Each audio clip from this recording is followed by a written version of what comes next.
Hey, I'm coming to you from beautiful Rockingham County, Virginia, which is my home. Beautiful place to live, beautiful place to grow up.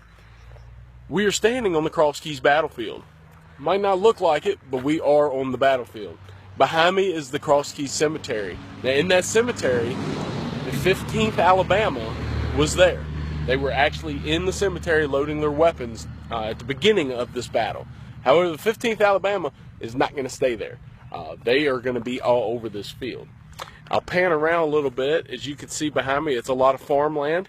But all the way up here onto this ridge is the Confederate position. And it's going to stretch out all the way over toward Goods Mill Road.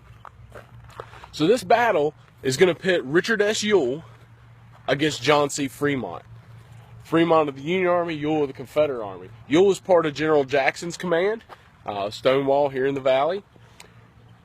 Ewell is going to be pretty much by himself here. Jackson he's credited with the victory here at Cross Keys, but he never makes it to the field. Jackson comes about as far as Mill Creek.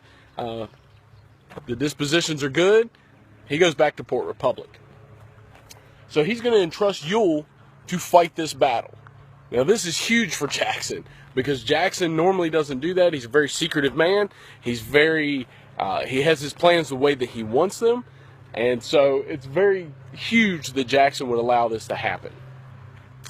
So what's going to happen is Ewell is going to be here with 5,800 men. John C. Fremont of the Union Army is going to be advancing from the vicinity of Harrisonburg with 11,500. And he's going to attack Ewell here. His original plan was to envelop the Confederate Army. He believes Ewell and the Confederate Army are farther back toward Mill Creek. Ewell is here. He's got a ridge behind this little ridge here, known as Artillery Ridge. Artillery Ridge is where he masses his artillery. That's why it has the name Artillery Ridge. But this is going to keep the Federals at bay on this side of the field. As the Federals do move through here, they're going to get up over the hill and they're going to hit Artillery Ridge. And they're going to hit it several times, but they're never going to be able to take it. There's infantry there, there's artillery. They're never going to be able to take it. As I mentioned, the 15th Alabama is loading their weapons here.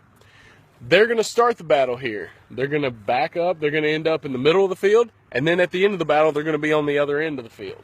So if you ever want to just come and tour the battlefield, get a map and follow the 15th Alabama, you'll pretty much be at every aspect of the Cross Keys battlefield. With Artillery Ridge here and Union troops smashing into that and not making any headway, you're going to have another hill known over by Port Republic Road as Victory Hill. Victory Hill is going to be occupied by Confederate troops. Isaac Ridgway Trimble has advanced about a half a mile out. He had one hill. He thought, this is a good hill, but the hill in front of me is a little bit higher. So he went to that hill. While he's there, he's going to instruct his men to lie down and to kneel down. The reason this is because as the Union troops are going to come up the hill, they can't see the Confederates. So as they top this hill, the Confederates are going to stand up and they're going to pour a murderous fire into the Union troops. Now the Union troops that they first make contact with are the 8th New York. The 8th New York is mostly German descent. They speak German, not a lot of English. So they're going to come up. They're going to just pretty much get slaughtered. There's going to be some firing back and forth. They're going to try to make an effort, but it's just going to be to no avail. Trimble will then also fight against the Pennsylvania Bucktails and some other Union forces in that area, but ultimately he is going to win that little piece of battle. Trimble, along with the 15th Alabama, is then going to move into what is known as Trimble's Ravine, and they're going to come up on the left flank of the Union Army, all the way over on Goods Mill. Now the left flank of the Union Army, as it's advancing, is going to get smashed by Walker and Trimble. And they're going to hit them and drive them back. And as they drive them back, the Federals are going to try to make stands each time. And Trimble's going to smash into them each time. Trimble's got his dander up. He's a hard fighter. He's a good general. And he is going to continue to fight the Union Army and push them back toward Harrisonburg. After that, there's gonna be some artillery firing back and forth, but really no effective attack after that. Trimble, like I said, has his dander up. He wants to go and he wants to fight the Union Army. He wants to advance. He wants to counterattack. Ewell says no. Ewell says, listen, we're here to stop Fremont from advancing on Jackson. We've done so. We're not coming off our defensive positions. It's a strong position. To come off of that with, by this time, about 5,500 men, to attack still well over 10,000 would just be murderous. It'd be stupid. Ewell later seems kind of more cautious later in the war, but it was a good decision not to advance. He's following Jackson's orders. So they're going to stay on their line at Port Republic. The next day, Ewell will start to march toward Jackson to assist him at the Battle of Port Republic. But he's going to leave Trimble, and then Trimble will finally go. And it's kind of funny because Trimble had his dander up so much, but once he was alone to kind of watch Fremont, he wasn't as keen on attacking. So as this battle happens, the reason that they were just to keep Fremont at bay is because coming out of the Luray Valley down toward the Battle of Port Republic is James Shields. Since Jackson had chased Banks out of Winchester and all the way into what is now West Virginia, Jackson had to turn and come back down. These are the two armies he's going between. He's going between Shields and he's going between Fremont. Now those two generals had their opportunity. However, they were pretty lazy in my opinion.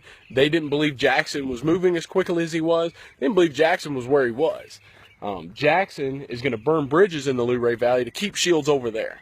In the meantime, Fremont's going to pursue him from the west, from Winchester, all the way up the valley to Harrisonburg. June 6th, they fight the small skirmish in Harrisonburg where General Turner Ashby is killed, and then they end up here at Cross Keys. After the defeat at Cross Keys, Ewell will move down to Port Republic to help Jackson, and Jackson will fight the Battle of Port Republic. That will end the Shenandoah Valley campaign, and so that's the Battle of Cross Keys. As I said, Confederates have around 300 casualties, pretty close.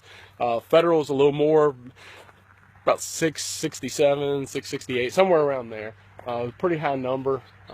Not a major battle, but that's a lot for a small valley battlefield.